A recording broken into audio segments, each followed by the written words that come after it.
দর্শক, মৌলভীবাজারের কুলাউড়ায় সড়কের পাশেই ময়লার ভাগাড়, দুর্গন্ধে অতিষ্ঠ এলাকাবাসী। এ নিয়ে বিস্তারিত জানাতে যুক্ত হচ্ছেন সহকর্মী শেখ সিরাজুল ইসলাম। সিরাজ, সড়কের পাশেই ময়লার ভাগাড়, কর্তৃপক্ষের নজরদারিতে আসছে না কেন? কি বলছে এ বিষয়ে কর্তৃপক্ষ?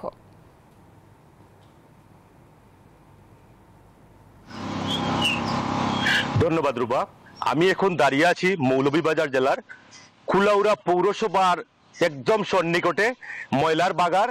এই ময়লার বাগার আসলে 2000 সালে জেলা প্রশাসক এটা অ্যাকোয়ার করে পৌরসভাকে হস্তান্তর করলেও এই মৌলভীবাজার কুলাউড়া পৌরসভাটি কিন্তু আসলে 2016 সালে এ গ্রেডে উন্নীত করা হয়। কিন্তু এই 25 বছরে এই ময়লার বাগারে এই এলাকার স্কুল, কলেজ, শিক্ষা প্রতিষ্ঠান, বাসাবাড়ির মানুষ কিন্তু চরম বিপাকে রয়েছেন। তারা আসলে দরজা জানালা এবং স্কুলের জানালা লাগিয়েও কিন্তু তারা পড়ালেখা করতে পারতেছেন না। বিশেষ করে খাক এবং কুকুরের উপদ্রবটাও বেশি। আমি আপনাদেরকে একটু দেখাচ্ছি আসলে ময়লার বাগানের কি পরিস্থিতি এবং মানুষ ভয়াবহ জীবনযাপন করতেছে। আর এই সড়কটি হলো গিয়া কুলাউড়া জুড়ি বললেখা এবং বিয়ানীবাজার সড়কের কুলাউড়া পৌরসভার পাশেই 3.15 একর জায়গা 2000 সালে কিন্তু একোয়ার করা হয়। আসলে এই এলাকার মানুষ অতিষ্ঠ হয়ে পড়েছে, কিন্তু বিগত কোন সরকার কিন্তু এই ময়লার বাগারটা সরানোর কোনো উদ্যোগ নেয় নাই।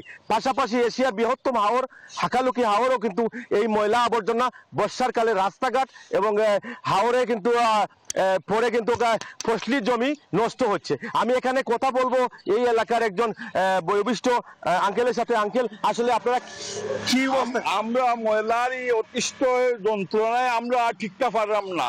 আজ 25টা বছর ধরে আমরা কষ্ট করতেছি, আমরা কথা কেউ শুনতেছে না। জিজ্ঞা আমরা যে কি অবস্থায় আছি। আমি বৈধ মানুষ, আমার গ্যাস 2টা দেওয়া লাগে, সকালে একটা বিকালে একটা দেওয়া লাগে, গ্যাস 2বার 3বার। শ্বাসকষ্ট হয়ে গেছে গিয়া। এই সেই এলাকার স্কুল আছে, এখন নিকটে হাই স্কুল একটা, স্কুলও জানালা দরজা বন্ধ করে ক্লাস করতে হল গিয়া।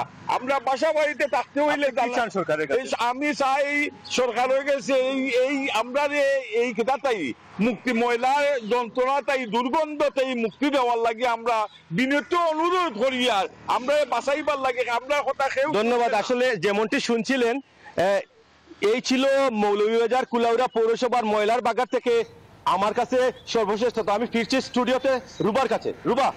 জি, বেশ দুর্ভোগ পোহাতে হচ্ছে এলাকাবাসীকে। সিরাজ, আপনাকে ধন্যবাদ।